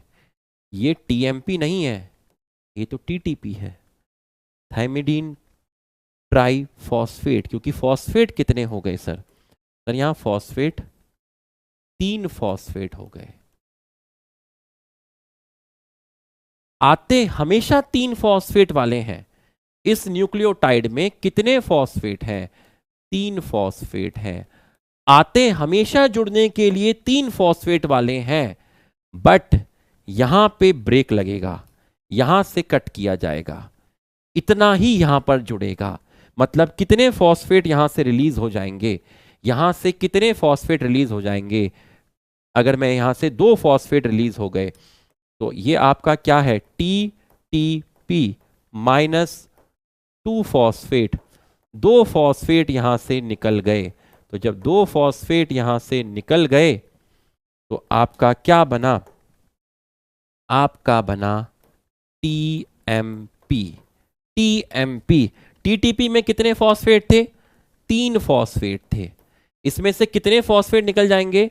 2 फॉस्फेट आपके निकल जाएंगे। तो कितना फॉस्फेट बचा? एक। क्या बचा? टीएमपी। वो टीएमपी यहां पर आ गया। ऐसे यहां पे जो जीएमपी जुड़ा हुआ है, आया क्या होगा यहां पर? आया होगा यहां जीटीपी। उसमें से कितने फॉस्फेट निकल गए? 2 फॉस्फेट निकल गए। तो क्या बचा? जीएमपी। ये देखो जीएमपी जुड़ गया। ऐसे यहां पर सीएमपी है, आया क्या होगा? सीटीपी। उसमें से कितने फॉस्फेट निकल गए? 2। जुड़ा क्या होगा? सीएमपी। तो हमेशा आते हैं कितने फॉस्फेट? 2 फॉस्फेट है। आते कितने फॉस्फेट हैं? 3 फॉस्फेट वाला न्यूक्लियोटाइड आता है, लेकिन जो जुड़ता है वो 1 फॉस्फेट वाला न्यूक्लियोटाइड जुड़ता है। तो जो 2 फॉस्फेट आपके बाहर निकल जाते हैं, जो 2 फॉस्फेट आपके बाहर निकल जाते हैं, 2 फॉस्फेट जो बाहर निकल गए, इनको बोलते हैं पायरोफॉस्फेट। और ये पायरोफॉस्फेट किसकी तरह काम करते हैं? Act as energy. किसके लिए? For formation of phosphodiester bond. तो फॉस्फोडाइस्टर बॉन्ड को बनाने के लिए ये 2 फॉस्फेट जो निकले हैं, ये एनर्जी का काम करते हैं। तो ये आपको समझ में आ गया होगा। फिर जब आप डीएनए रेप, तो आप देख लीजिए ये न्यूक्लियोटाइड इसको अटैचमेंट साइट देता है। एएमपी, एएमपी का शुगर का 3rd कार्बन का OH नीचे वाले न्यूक्लियोटाइड के शुगर के 5th कार्बन के फॉस्फेट के साथ जुड़ेगा। तो इसने इसको जुड़ने के लिए, एएमपी ने टीएमपी को जुड़ने के लिए अपने शुगर का 3rd कार्बन का OH ग्रुप दिया। ऐसे ही ये टीएमपी अपने शुगर के 3rd कार्बन का OH ग्रुप जीएमपी को जुड़ने के लिए देगा, जीएमपी सीएमपी को जुड़ने के लिए देगा। तो हर न्यूक्लियोटाइड 2 काम करता है। ये मैं आपको डीएनए रेप्लिकेशन में लिखाऊंगा। पहला, वो नीचे वाले न्यूक्लियोटाइड को जुड़ने के लिए अपने शुगर का 3rd कार्बन का OH ग्रुप देगा ताकि फॉस्फोडाइस्टर बॉन्ड बना सके। भाई इस न्यूक्लियोटाइड के शुगर के 5th कार्बन का फॉस्फेट कहां जुड़ेगा? ऊपर वाले न्यूक्लियोटाइड के शुगर के 3rd कार्बन के OH के साथ जुड़ेगा। तो हर न्यूक्लियोटाइड नीचे वाले न्यूक्लियोटाइड को जुड़ने के लिए अटैचमेंट साइट देता है, और यही न्यूक्लियोटाइड अपने 2 फॉस्फेट भी रिलीज करेगा, जो किसके काम करेगा? जो यहां पर बॉन्ड फॉर्मेशन का काम करेगा, फॉस्फोडाइस्टर बॉन्ड बनाएगा। तो आपको अच्छे से ये चीज समझ में आ गई होगी। पूरा का पूरा मैंने आपको अच्छे से बता दिया। इस न्यूक्लियोटाइड का एक न्यूक्लियोटाइड देखिए, ऊपर वाले न्यूक्लियोटाइड जो होता है, ऊपर वाला जो न्यूक्लियोटाइड होता है वो क्या करता है? ये मैंने आपको बताया था लास्ट क्लास में, बहुत अच्छे से बताया था, बहुत ही अच्छे से बताया था। ऊपर वाला न्यूक्लियोटाइड क्या करता है? ये देखिए, ऊपर वाला न्यूक्लियोटाइड क्या करता है? ऊपर वाला न्यूक्लियोटाइड क्या करता है? पहला कार्बन, दूसरा कार्बन, तीसरा कार्बन, चौथा कार्बन, पांचवा कार्बन, पहला, दूसरा, तीसरा, चौथा, पांचवा। ऊपर वाला न्यूक्लियोटाइड अपने थर्ड कार्बन पर जो OH ग्रुप होता है वो प्रोवाइड करता है नीचे वाले न्यूक्लियोटाइड के फिफ्थ कार्बन के फॉस्फेट के लिए। तो नीचे वाले न्यूक्लियोटाइड के फिफ्थ कार्बन का फॉस्फेट अटैच होता है ऊपर वाले न्यूक्लियोटाइड के थर्ड कार्बन के OH के साथ और बॉन्ड बनता है फॉस्फोडाइस्टर बॉन्ड। तो ये आपको समझ में आ गया। तो जितना पढ़ाया वहां तक आपको NCERT अच्छे से करा दी गई है। आपको क्लास कैसी लगी सिर्फ 5 से 10 सेकंड में लिख के बता दीजिएगा कि रॉकी भाई की क्लास कैसी लगी। मस्त होके बैठना, चौड़े होके बैठना, स्ट्रेस फ्री होके बैठना। फिर मिलेंगे, जल्दी ही मिलेंगे। लेक्चर इसलिए प्लान किया क्योंकि ज़रूरी है, एक बार मॉलिक्यूलर बेसिस ऑफ इनहेरिटेंस हो गया, भाई भाई भाई कंबल डाल के आलू पराठा लेके ऐसे पढ़ना, मतलब ये समझना बॉटनी खत्म हो गई, ये चैप्टर हो गया समझना बॉटनी खत्म हो गई। भाई साहब 2-2, 3-3 लेक्चर में सारे चैप्टर खत्म हो जाएंगे, इतना आसान हो जाएगा, बस ये चैप्टर है। तो जैसे हमने प्रिंसिपल ऑफ इनहेरिटेंस लेके चले ऐसे ही हम इसको लेके चलेंगे, इसलिए क्लास प्लान की। मैं रेगुलर क्लास में वो NCERT कराता बहुत टाइम चला जाता, अभी प्लान किया।